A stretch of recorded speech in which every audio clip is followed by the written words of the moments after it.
Welcome to the First Responders Podcast, the podcast for first responders, made by first responders. Now, for your host, Brian Miller, a retired first responder with over 25 years of experience. All right, you're back with the First Responders Podcast. This is Brian, your host. We are here with Sergeant Anaya from the Virginia State Police. Sergeant Anaya, how are you, ma'am? I'm doing good. How are you? Very good, very good. Thank you, ma'am. Can you give me just a little bit of background about yourself? I am a sergeant with the Virginia State Police, and I have been with the agency for 27 years. I am located in Division 5, which is the Chesapeake Division, which covers the 7 major cities of the Hampton Roads area and the 14 surrounding counties. And I have currently in the public relations office. I have worked in the sex offender unit, recruitment unit. I have worked under criminal investigation and several other different avenues in which state police have right now. All right, very good. Can you tell me a little bit about the Virginia State Police? So a lot of people don't understand what Virginia State Police is or what we encompass. A lot of people are under the understanding that we are a highway patrol. We are actually a state police, meaning that we have the power to warn, summons, and arrest in any highway, byway, city street, county, and even people's driveways. So that's what state police is. We cover the entire Commonwealth of Virginia. We're broken down into 7 divisions, and currently we are in 5th Division, which is called Chesapeake. And the Chesapeake Division encompasses the 7 major cities in the Hampton Roads area, along with the 14 surrounding counties. So this division borders Maryland at the Eastern Shore. We also border North Carolina, Suffolk, and Emporia all the way up to South Hill. And we go all the way up to Petersburg on 95 and then 64 up to West Point. Very good. How many troopers do you have? So we are allotted agency-wise. We are close to about 3,500, and that is sworn and civilian. Sworn meaning troopers, and civilians are administrative support that helps this agency, pretty much the engine that keeps the wheels moving. So our sworn personnel right now, we're close to about 2,000 sworn across the state, and we do have vacancies open. We currently have an academy going in, close to about 100 candidates in there. So we'll see how many of those will graduate. Well, hopefully we'll get somebody to listen to this podcast and get you guys some help. Yes, we would love that. We can always use troopers. Yeah, that's one of my goals here. So let's talk about the recruiting and the hiring process. Who do you guys target as far as recruiting? So pretty much we target everybody. We would like to have a very diverse agency. A lot of people think that they have to go to a county as a sheriff deputy or through the city before they get hired onto the state, which is not true. We have many people that come straight on. You know, we do prefer a high school diploma, GED. Military, we are a paramilitary agency, so we are parallel to military. We love taking military personnel, college educated as well. So like I said, we take all diversities of male and females, and we pretty much look for everything. The hardest part for males to come into our agency is because of you cannot be colorblind. So you are required to be able to see colors, which is the huge part of your daily job, especially with a red, yellow, and green light, or being able to see a color of a vehicle that either fleeing from you or has been involved in an incident or an investigation. So colorblind usually knocks out a lot of the males. Unfortunately for the females, what knocks a lot of the females out during the hiring process is their physical abilities. They're not able to pass the physical fitness test, which is one test. We have several steps of the testing process just to get into the academy. And that is one of the tests that a lot of females end up not being able to handle. It is a very physical job. You do have to be physically fit. We do a height and weight requirement, which is parallel to the military. And believe it or not, troopers do get weighed in every year, and you have to make your weight in order to move up within this agency. So tell me a little bit about, you talked about the testing. What's involved in the testing process?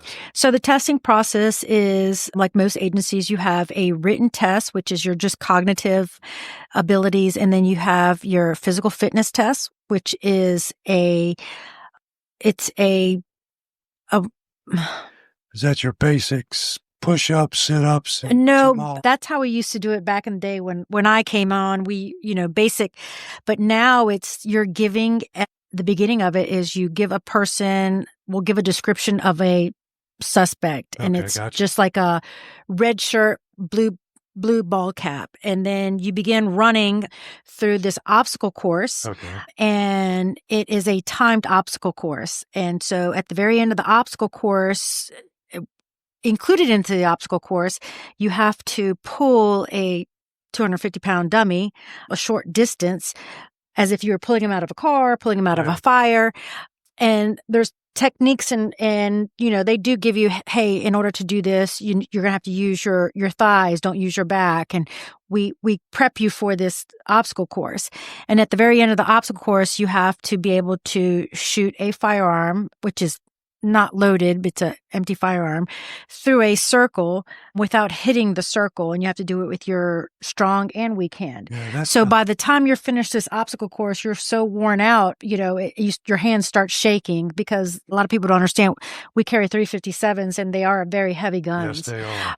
So, but, that's the physical fitness that, you're jumping over a fence, you're jumping through a window. It's an intense obstacle course, which is timed, and you have to make the time limit. And also at the very end, you have to tell the person who your suspect is. So not only do you have to pay attention through the physical part, then you have to remember who you're chasing. Yeah, they started doing something like that with the recruits the last couple of years I was working. And I think most of your departments are getting away from that standard push up, sit up. They're doing, the fire departments went away from it years ago, where they do a thing. It's the obstacle course, but they call it the firefighter challenge. Yeah. Where it's all these stations back to back, and you have a certain amount of time to do it. Yeah, because these obstacle courses now because back when I came on, it was the 1.5 mile run, your sit-ups, your push-ups, and your sit and reach, and then pull-ups. Which is great, but it's not what you use on an everyday basis. And so the obstacle course is, hey, you're going to be jumping over a fence. So let's see if you can jump over a fence. You're going to be jumping through windows. You're going to be chasing down people. You're going to be pulling out people. Really, I don't think I've ever chased anybody for 1.5 miles. I don't think I would either. Yeah, I'm glad to see they've done that, because, I've known guys in the past that they could bench press a Volkswagen, but they couldn't run from me to you. Yeah. So, they kind of changed, and I think the military is actually doing the same thing. Yeah, they've also changed as well. The PT test is geared on what you do, what your job is. So I've done the written test. I've done the physical agility test, or whatever y'all call it. What's the next step? You do a psychological test. And then you go into, once you have to pass each test in order to get to the background. Okay. So once you go through the background check, and you pass the background check, then you go to our department doctor, who does another physical on you to make sure that you are physically fit, that you're not colorblind, that you're not, have any health issues prior to beginning, because this is a very stressful job. Oh, yeah. And then after that, you're given a conditional offer of employment. So go back to the background check. What are they looking for? What are your automatic disqualifiers? What raises a red flag? Red flags are felonies. Misdemeanors can have, any convicted of any misdemeanors or felonies. But believe it or not, what we tell high school students is they all also go back all the way to your high school to see how many days of school you missed.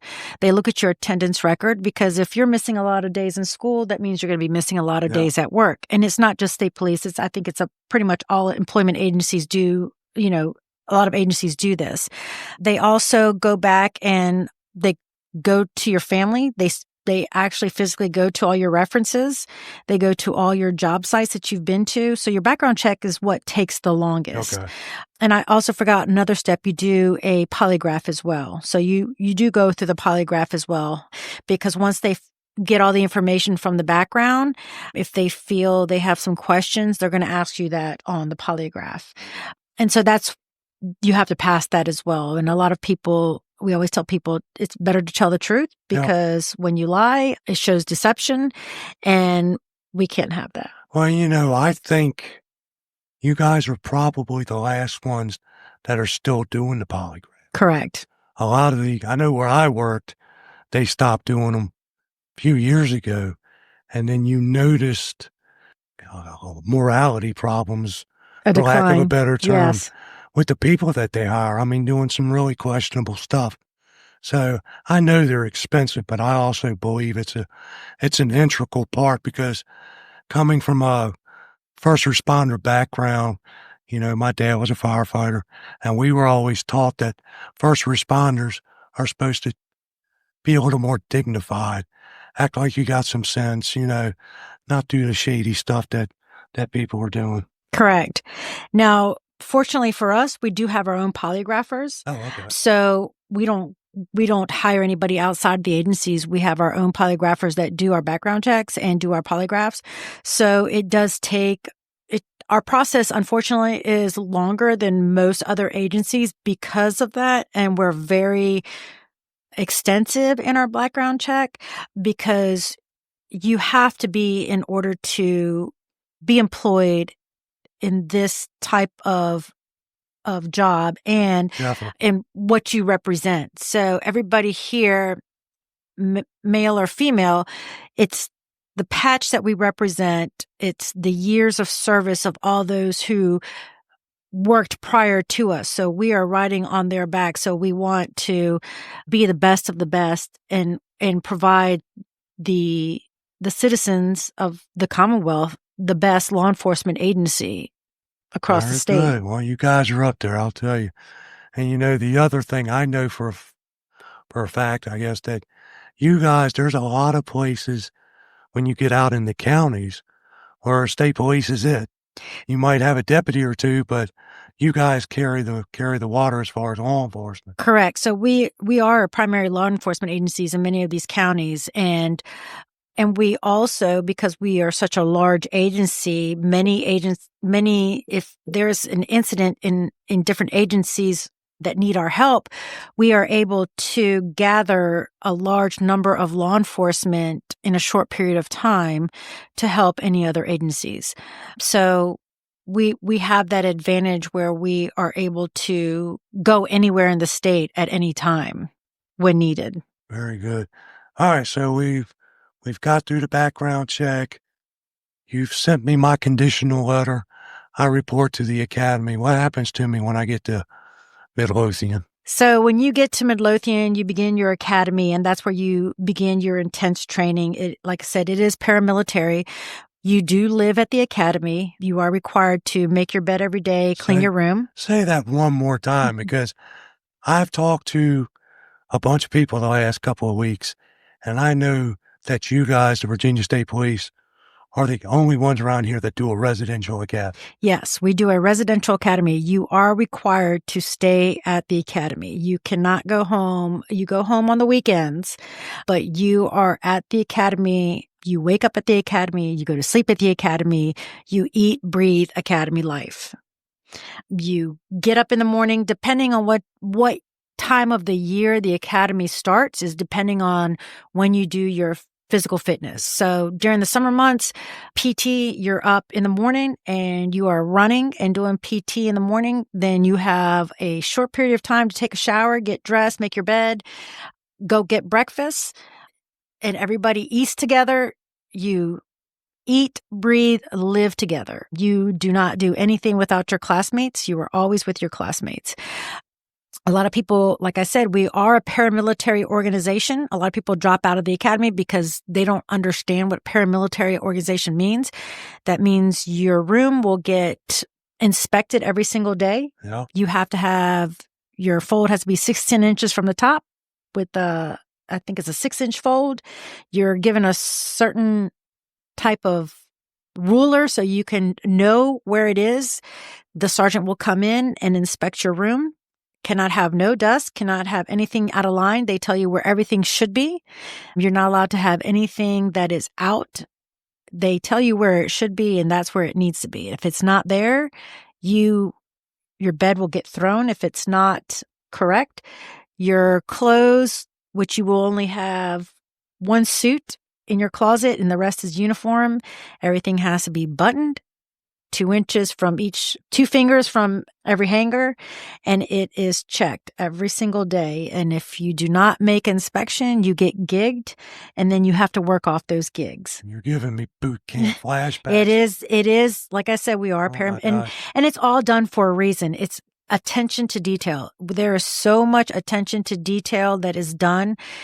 When you're going through academy, you don't understand it, but when you are working on the road by yourself on a midnight shift, that attention to detail will save your life. Yeah, because most of the academies, I know where I came from, they still call it paramilitary, but a lot of that bed throwing and stuff like that. No. The only thing paramilitary about it now is there is a rank structure in the academy, but it's not a boot camp thing anymore because a lot of these young people can't handle it. Yeah. No, we get white glove inspections. I mean, the buttons on your shirt, the buttons on the sleeves, your shoes are inspected to make sure they're tied, they're aligned perfectly. They check for dust. They check for dust on your furniture. They check for dust on the blinds. They check for dust on the windows. They check for dust on the ceiling. Your soap everything has to be in perfect condition.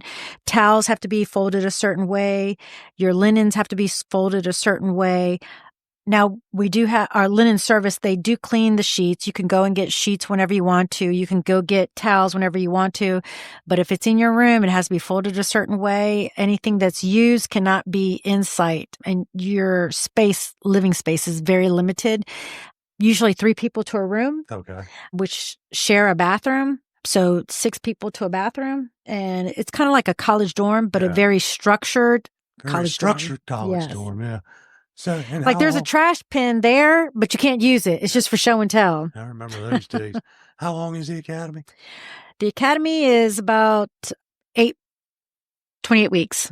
Ah, that's a long time. It is. Man. And that includes, so you're doing your legal stuff, weapons training. So with state police, unlike most agencies, like most police agencies, you get the basic during when you go through their academy, but with state police, you learn every aspect of law enforcement. So when a trooper comes out, they are proficient in radar, crash investigation, DUI. They're intoxilizer certified. You have all these certifications upon your completion of the academy. Whereas in a city police agency or a locality, you go through the basic training, and then when you come out, you compete with other police officers to become DUI certified or become stuff in my department. I had to beg and cry for you guys come out of it with yes, and that's because once again, we're self-sufficient. Our vehicles are office, and we have the ability to do anything, whether we come up on a homicide, come up on a shooting, whereas the localities will call a detective out to come and investigate that is a trooper's responsibility. First trooper on the scene, they are the primary person that is going to be investigating that incident. Very good. And after the academy, is there an FTO phase? So after the academy, you go through your FTO phase, you ride around with your FTO for a while, and then you're trooper 1. And then after 1 year of completing, then you become a trooper 2. Now, your FTO phase is not a year long, but you do ride with FTO so they can acclimate you with the paperwork that you've learned, because you're given so much information. I mean, you're just overloaded with information. So the FTO helps you with that information that you've learned and put it to practice on the road. Gotcha. So let's talk about specialty units, because I know you guys got a ton of them, right? Yes. Once again, a lot of people think that we just are a highway patrol. We're actually a state police. So once you get out on the road after 2 years, you can apply to be a canine officer. We have our search and rescue team, which is our dive team. You can go into aviation. You can go to executive protection detail, which is the executive protection detail protects the governor. The governor and his family. They travel everywhere with the governor. You have your TAC team, which is most localities call a SWAT team. We call it a TAC team. You have your motorcycle units. We have motor carrier and safety. Motor carriers for federal regulations on commercial motor vehicles. Okay. Your safety inspectors are the ones that go to all the garages and that do safety inspections. So they inspect the safety inspectors and make sure your state inspections are being distributed correctly. You can also go into crash reconstruction. You can become level 1, level 2, level 3 reconstruction. You can specialize in that, or you can go into our color guard. And many people they do several. So we have some people that are color guard. They can be a color guard on the color guard, and they can be a motor carrier, or their color guard and their canine and trooper. So your TAC teams, your dive teams, your rescue teams, is that one unit, or do you have ones in each division? So we have one unit in each division. Okay. So you can theoretically, so we're in Division 5 now? Yes. So if I come out of the academy, I'm assigned to Division 5, I could spend my whole career here and still do TAC team, diving, correct, anything? Yep. All right. You sure can. And we have people that go into the SRT unit and then stay there for 2 years. And then they're like, I think I want to go into canine, and they'll switch over to canine. So many people stay in Division 5. I have been in Division 5, not all of my career, but most of my career by choice. And you don't have to, you can go anywhere in the state, but you do have to have 2 years on before you can move anywhere. Mm-hmm. And you have to apply for those positions. So that means you have to be in good standing. You have to make your weight and your height and weight requirement. You have to be in good standing in your area, make sure you are squared away with your paperwork. So you have to pretty much have an understanding of the agency before you can move anywhere within the agency. So you said you've been here most of your career. When I come out of the academy, how much say do I have in where I go? So back when I went through, it was the top 10 people got to choose where they wanted to go. Gotcha. And that was based on your academic and physical performance. And you were ranked based on that. And it's very, very competitive. So, I mean, it's like the top person had like a 99.875. Then the second person had a 99.87. So, I mean, you're like by tenths of a point, people are fighting for shots because most people wanted to go back home where they were at.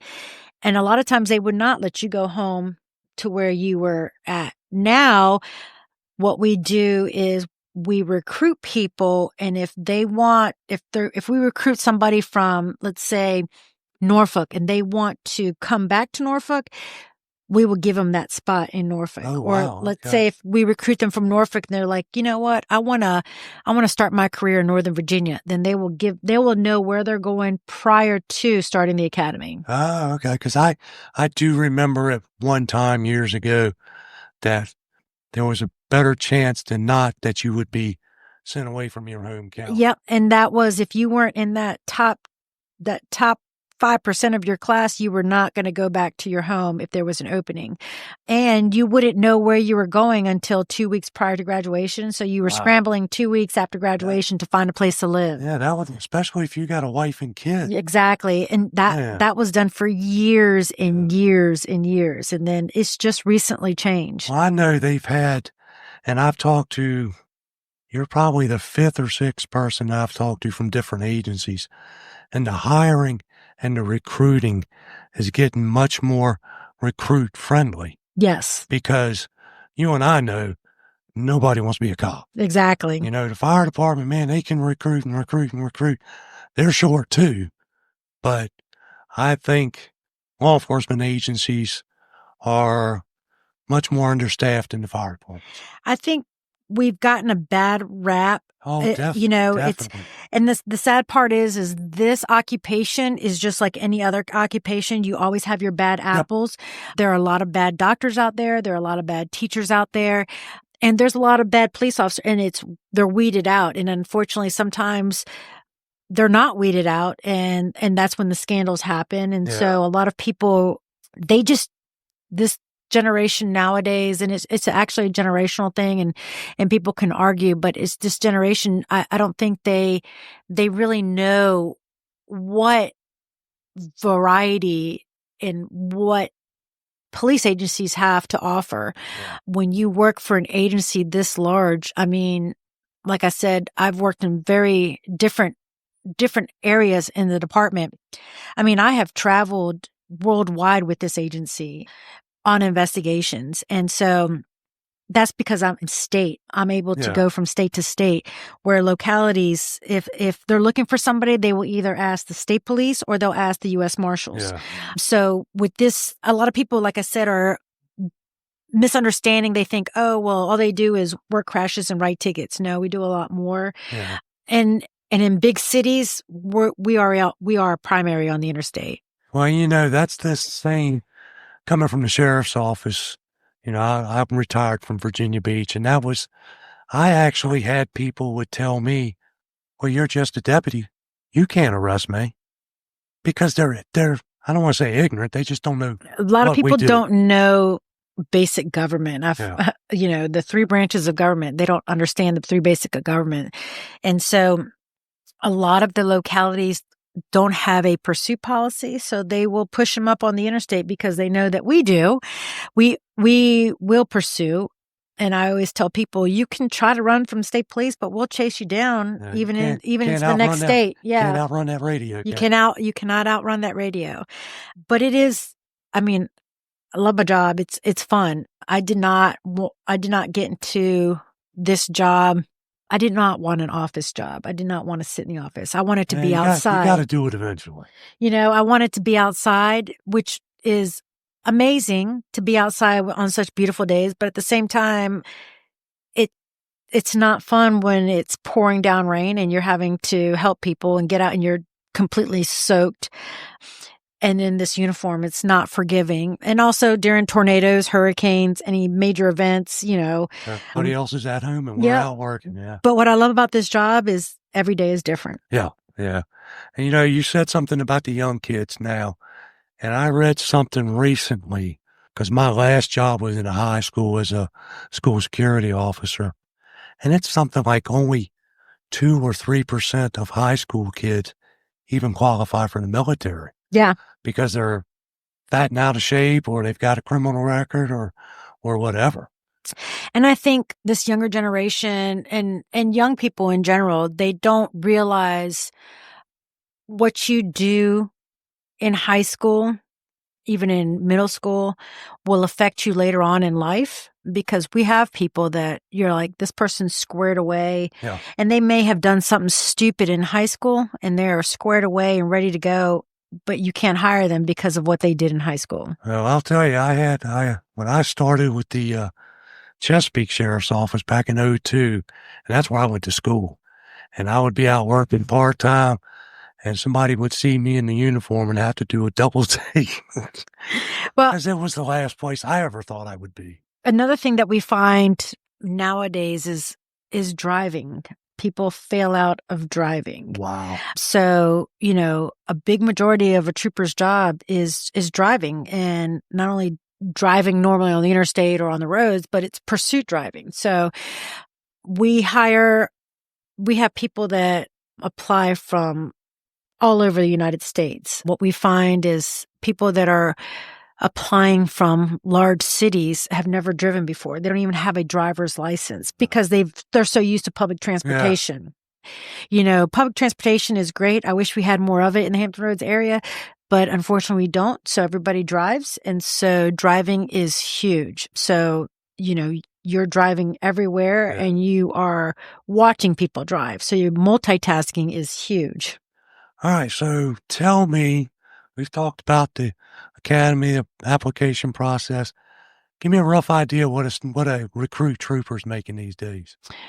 Well, a recruit trooper prior to the academy, or we give them a conditional offer of employment. Okay. So when you go into the academy, it is a paid academy. You get full benefits. All your benefits are paid for day one. So usually the first 3 days or the first day or two, you're filling out paperwork, which is life insurance, health insurance, all the paperwork needed, because from that day, 2 weeks later, you're going to start getting paid. So it is you do get paid to train. Once you graduate, you go up to Trooper 1, which is another pay grade, and then Trooper 2 is another pay grade. Once you pass up to Trooper 2, you begin the cycle with all Commonwealth employees, and we do have a step program, and we also get the regular pay raises. So with state police, unlike different agencies, you do get a car. That is your car to keep, to maintain. That is your car. You do get a gas card, you get a credit card, and we don't have allowances for uniform. Everything is given to you. You're given a cell phone, you're given uniforms, you're given shoes. Anytime you need new shoes, all you do is order them. If you need parts for your vehicle, you just order them and they're given to you. So we have stocked items all the time. So you're given 4 complete uniforms.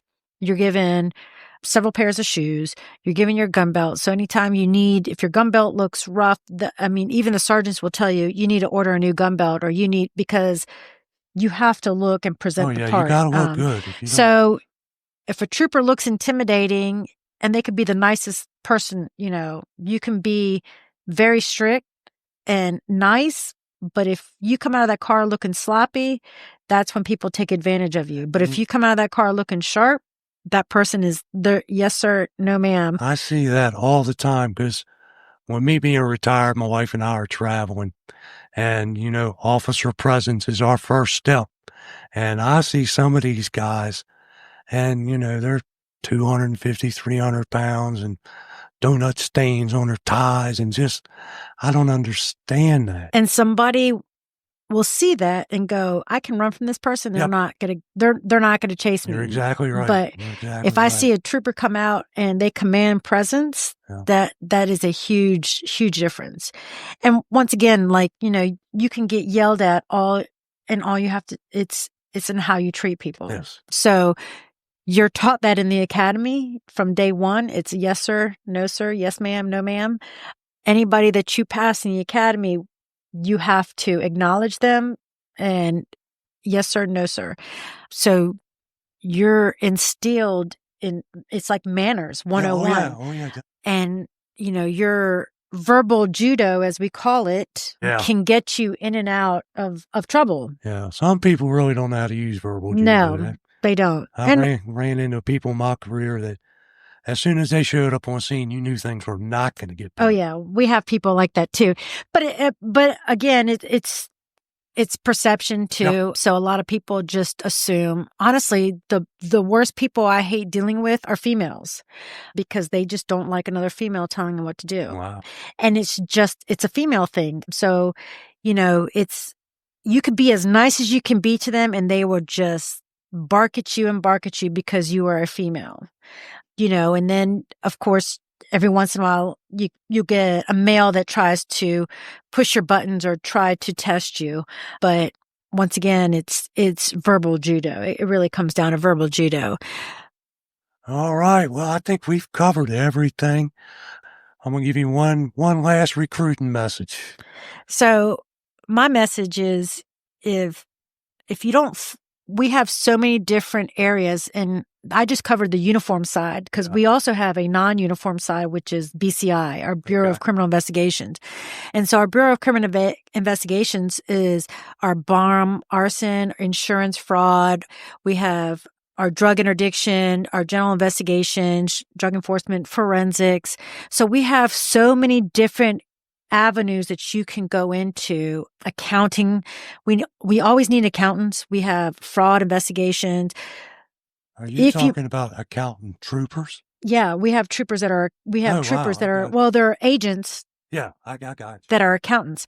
So, but with our agency, everybody has to be a trooper first. Yeah. So we only hire within our agency. So we don't hire outside of our agency. We hire within, and we have all different types of jobs that you can go into. So most people just see the uniform, but they don't realize the areas, the expansion of our agency and what they can do. It's not just, it's law enforcement to a degree, but it's different types of law enforcement. So many people who would never think of state police to really look into and get onto our website and look at the different areas that you can go into. And you would probably see, and everything with state police is trained. You are paid to train. You're paid to do everything. It's all about training. They seriously encourage you to further yourself and expand yourself and expand where you want to go. And you can go anywhere in the state. And a lot of times people retire from state police and move on to bigger and careers based on everything that they have learned and gained and knowledge from just being with this agency. Okay. So you talk about retirement. You guys are part of the Virginia retirement system, right? yes. So 20 years, 50 years old?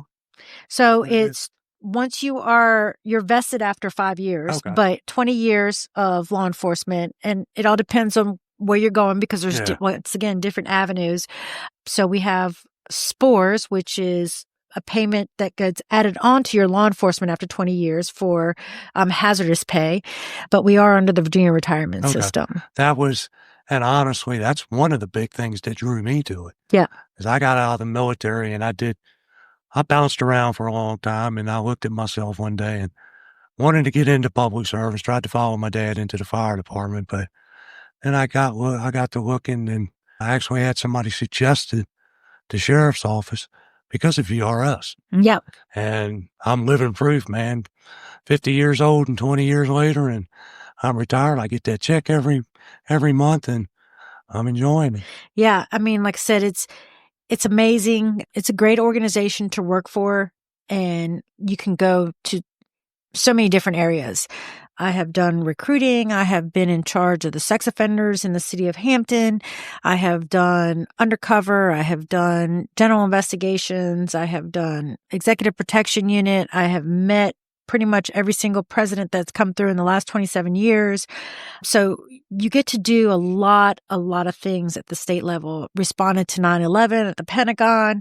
There's so many things that happen, especially in the Hampton Roads area. We have, a very busy area. So I've got to experience, I have gained a lot of knowledge in the position that I'm at and just in this area in general. And at the end of the day, it's all about helping people, that satisfaction of, there's many days where you're frustrated at work and you just, you want to quit, as in every job. But then there's those days where you give CPR and give life to somebody, or you happen to help a mother that's in labor and help bring life into the world, which we have a lot of troopers that do.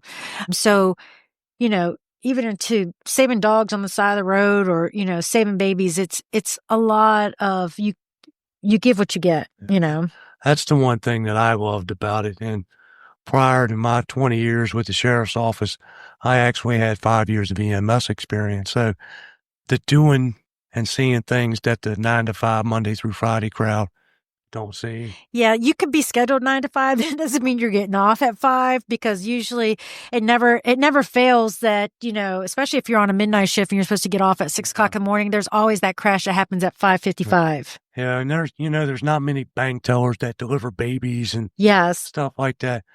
All right, young lady. Well, I appreciate you giving me some time. Well, thank you. We've been playing email and phone tag for the last couple of days. I appreciate it. Hopefully we'll come back and talk to you again about something else. Yes, would love it. All right, ladies and gentlemen, that's it from me. This is the First Responders Podcast. Be safe, watch your six, and take care of each other. We'll talk to you down the road. You have been listening to the First Responders Podcast with your host, Brian Miller. Please tune in for future episodes of this podcast. Our podcast is dedicated to the men and women who serve the public as first responders. Thank you.